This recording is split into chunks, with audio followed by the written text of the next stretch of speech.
안녕하세요. 매일 새로운 사연을 전하는 읽어주는 사연 라디오입니다. 구독과 좋아요, 많은 공유 부탁드립니다. 오늘의 사연 시작하겠습니다. 안녕하세요. 35살 돌싱녀예요. 결혼 생활 3년 만에 이혼하고 이제 1년 됐지요. 추석을 보내다 보니 그때 일이 생각나 제 이야기 좀 해보려고요. 이혼을 결정하기까지 오랜 시간이 걸리진 않았습니다.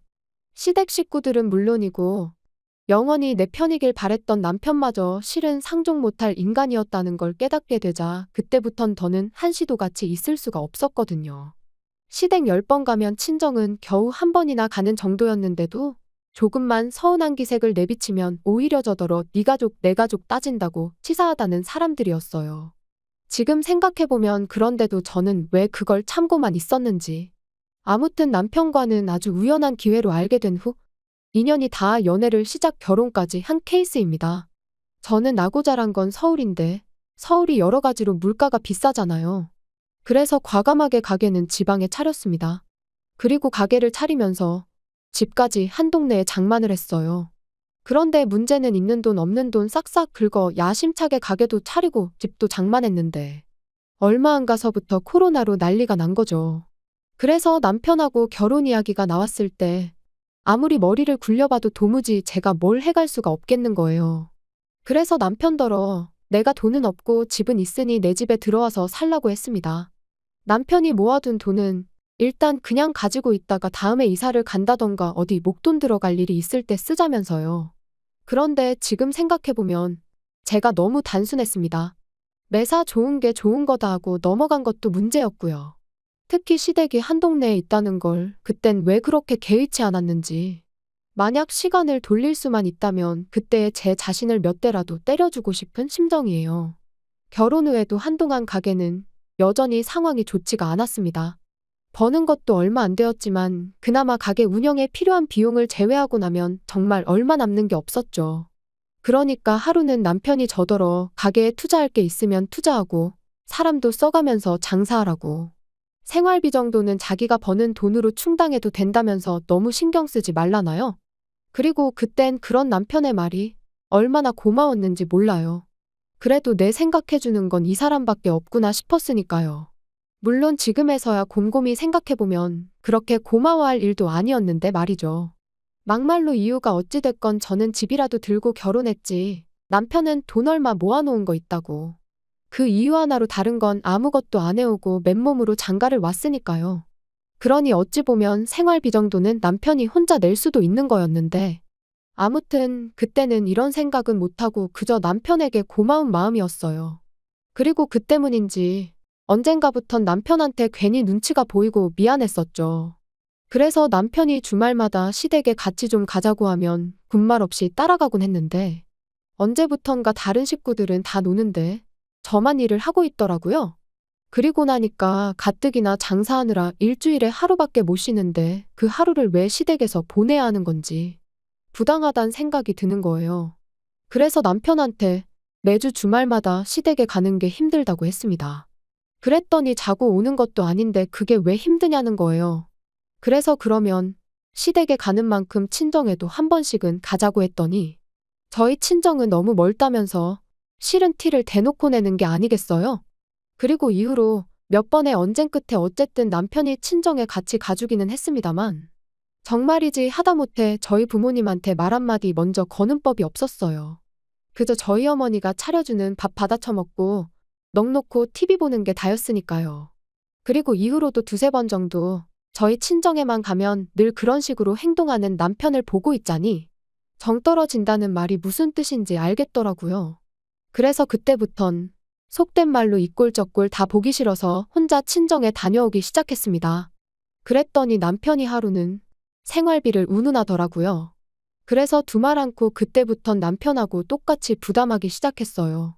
남편이 생활비라고 100만 원 내놓으면 저도 100만 원 내놓는 식으로요. 그리고 경제적으로 남편에게 미안한 마음이 사라지니 허구한 날 시댁에 가자는 남편의 요구도 당당히 거절할 수 있었죠. 아무튼 그러다 결정적인 사건이 벌어진 건 작년 추석이었습니다. 좋은 회사는 명절이면 돈을 준다던데 저희 남편은 늘 선물 세트를 받아오곤 했어요. 왜 마트에서 파는 참치 세트 같은 거 말이죠.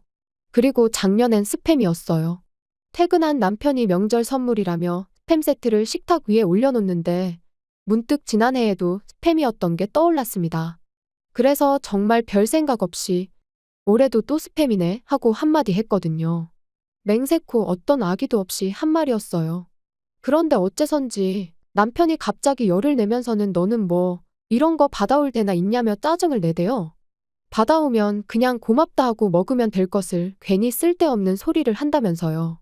그리고는 자기가 그나마 안정적인 회사를 다니고 있으니까 제가 마음 놓고 장사를 하는 거라며 당장 자기보다 돈 얼마 더 번다고 기고만장하지 말라며 방으로 들어가는데 생각지 못한 남편의 반응에 당혹스러웠습니다. 스팸을 스팸이라고 하는 게 이렇게 사람을 열받게 만들 줄은 상상도 못했으니까요.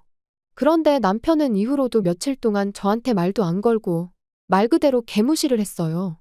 그리고 그런 남편을 보고 있자니 어찌나 기가 막히던지. 아무리 생각해도 저는 제가 뭘 잘못한 건지 도무지 납득할 수가 없었습니다. 솔직히 까놓고 말해서 문제라면 남편 본인이 느낀 남들이 명절이라고 현금 보너스 받아올 때 자기는 스팸을 받았다는 자격지심이 문제였던 것 같은데 그게 제가 사과할 일은 아니라는 생각이었거든요.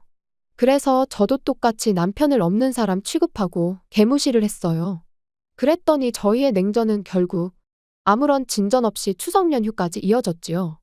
추석 연휴가 시작되면서 화해는 아니더라도 어쨌든 괜찮은 척은 해야 하지 않을까 싶었습니다. 그래서 사과까지는 아니라도 남편이 먼저 물어보면 못 이긴 척 시댁도 가고 그럴 생각이었어요. 그런데 남편은 뭐가 그렇게 화가 난 건지 시댁마저 혼자 가대요. 게다가 그 와중에 회사에서 받아온 스팸 세트 챙겨가는 모습이란 그뿐만이 아니었습니다. 기껏 현관 밖을 나서면서 한다는 말이 통보하듯 나 먼저 엄마 집에 가 있는다 였는데 아무리 생각해도 자기 먼저 어머님 댁에 가 있을 테니 너도 곧 따라오란 뜻으로밖에 들리지가 않았죠. 그런데 그깟 스팸 소리 하나로 며칠 동안 절 개무시한 인간이 시댁까지 혼자 가서는 퍽이나 저에 대해 좋은 소리를 하겠어요. 분명히 다 자기 편이다 생각하고 저만 정신 나간 여편네로 만들어 놓을 게 뻔했죠. 그런데 그런 자리에 제가 미쳤다고 뭐하러 가나요? 그래서 결국 시댁에 안 가고 저도 친정에 갔어요. 그랬더니 12시쯤 되자 남편한테 전화가 오대요. 어머니 아버지 식사하셔야 되는데 안 오고 뭐 하냐며 작은 목소리로 속삭이듯 화를 내면서 말이죠. 어이가 없어서 설거지 해줄 사람 없다고 식사 못하는 건 아니지 않냐. 나는 지금 친정이니까 나 빼고 식사하시라 말하고 전화를 끊었습니다. 그리고 모처럼 정말 연휴다운 연휴를 보내고 집에 돌아왔지요.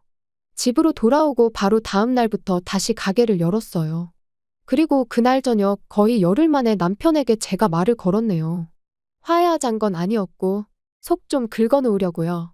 명절이 지나니까 단골로 자주 오는 손님분들이 명절 선물이라며 남편이 받아온 것 같은 선물 세트를 이것저것 가져다 주기 시작했습니다.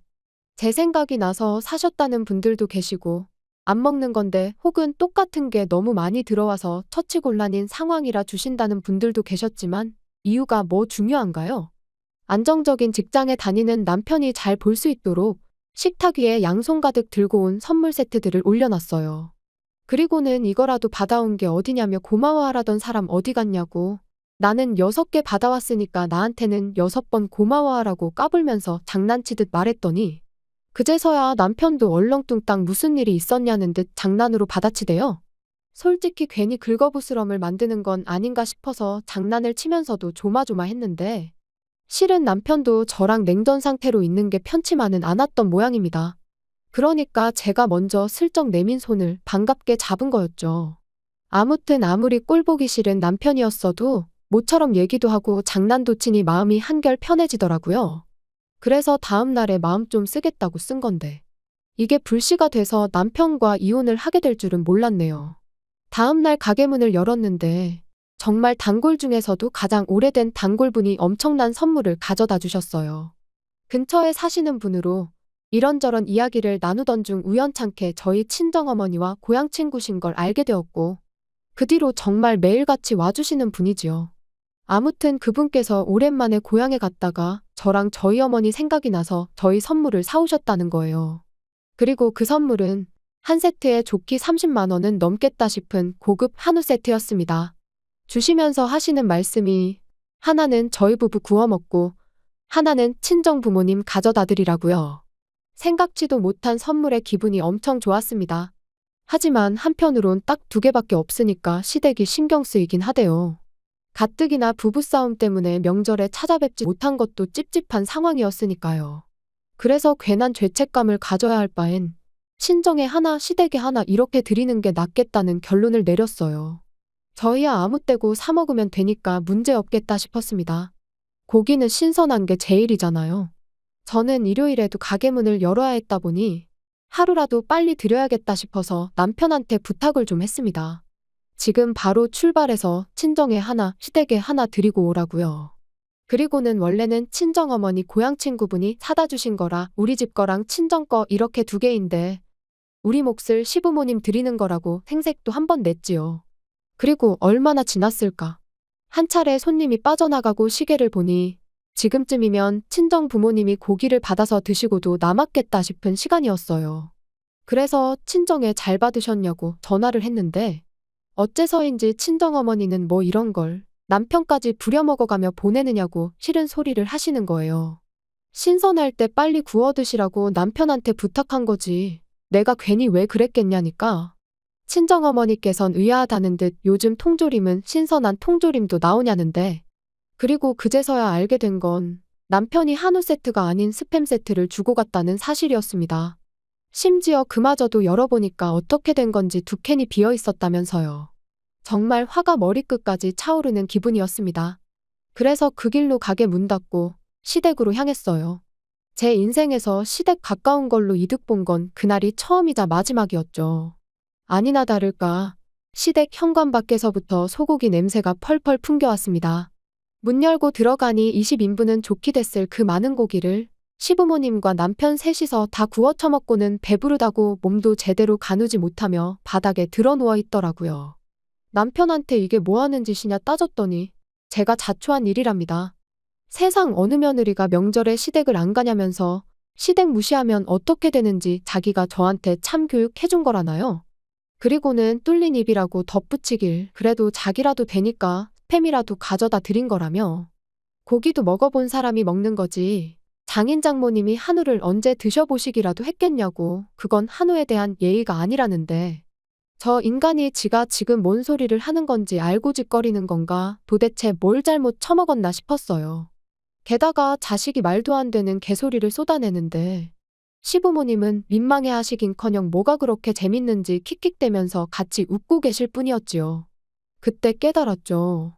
내가 인간도 못 되는 사람들하고 가정을 이루고 살고 있었구나 하는 사실을요. 고기 20인분 맛있게 드셨냐고. 이게 내가 아내로서 며느리로서 드리는 마지막 식사라고 생각하시라고만 간단히 말하고 시댁을 나왔습니다. 그랬더니 그제서야 분위기가 심각해진 걸 깨달았는지 남편이 집 밖으로 뛰쳐나와 장난친 건데 왜 그러냐며 절 잡대요. 그리곤 한다는 소리가 원래도 시부모님이 한우라면 환장을 해서 한 세트 가지고는 모자랄 것 같아서 2세트 다 드린 거다라면서 저희 부모님은 나중에 맛집으로 모시고 가서 따로 사드릴 계획이었다는데 솔직히 그 말을 어떻게 믿나요? 어이가 없어서 개소리하지 말라며 남편 정강이를 한 대 걷어차버렸습니다. 그리곤 의학하며 다리를 부여잡고 나뒹구는 남편을 남겨둔 채 뒤돌아 걷기 시작했어요. 그랬더니 남편이 미안하다며 절뚝이며 쫓아오는데 고기 20인분을 셋이서 나눠 먹은 상황에 쓰레 빠시는 발로 뛰려니 숨이 찼는지 얼마 따라오지도 못하고 또다시 바닥에 주저앉아 버리대요. 하지만 그러던지 말던지 저는 그 길로 집으로 돌아와 매장에서 쓰는 업소용 대형 쓰레기 봉지에 눈에 보이는 남편 물건은 전부 다 쓸어 담아 현관 밖에 내놨습니다. 현관 비밀번호도 바꿨고요. 그리고 1~2시간쯤 지났나 남편이 현관문을 두드리며 문 좀 열어보라고 얘기 좀 하자는데 현관문 밖에다 대고 나는 아까 말한 대로 월요일 되는 대로 이혼수속 밟기 시작할 거니 현관 밖 당신 짐이나 챙겨서 꺼지라고 했습니다. 그리고 한 번만 더 찾아오면 나도 당신 회사에 쫓아가서 똑같이 할 거라니까. 더는 집으로도 가게로도 찾아오지 않더라고요. 이후로 시부모님한테도 몇 번 전화가 오긴 했지만 싹 다 무시했고요. 그랬더니 결혼 초반에 생활비 어쩌고 하며 헛소리를 하대요. 그래서 너는 대신 내 집에 공짜로 얹혀 살지 않았냐? 나 그때 시댁에서 노비처럼 일한 건 생각 안 나냐 하니까 또 입국 다물고. 그래서 결국 뭐 별탈 없이 이혼했습니다. 사실 변호사님 말로는 소송으로 갔다가 재산분할 신청이 들어오면 골치가 아플지도 모른다고 했는데 남편이 지레 겁먹고 협의이혼에 동의해줘서 다행이었죠. 지금 생각해보면 저희 친정에서 싸가지 없게 행동하는 걸 처음 봤을 때 그때 정강이 걷어차고 이혼을 했었어야 되었던 거 아닌가 하는 생각도 듭니다. 하지만 이제 와서 후회해서 뭐 하겠나요? 이제라도 어쨌든 남남이 되었으니 다행이죠 뭐. 벌써 1년이 지난 일인데 어제 일처럼 생생해서 그냥 이렇게 사연으로 보내봤습니다. 긴 이야기 들어주셔서 감사합니다. 오늘의 사연은 여기까지입니다. 구독과 좋아요, 알람 설정해주시면 앞으로 더 좋은 사연으로 찾아오겠습니다. 감사합니다.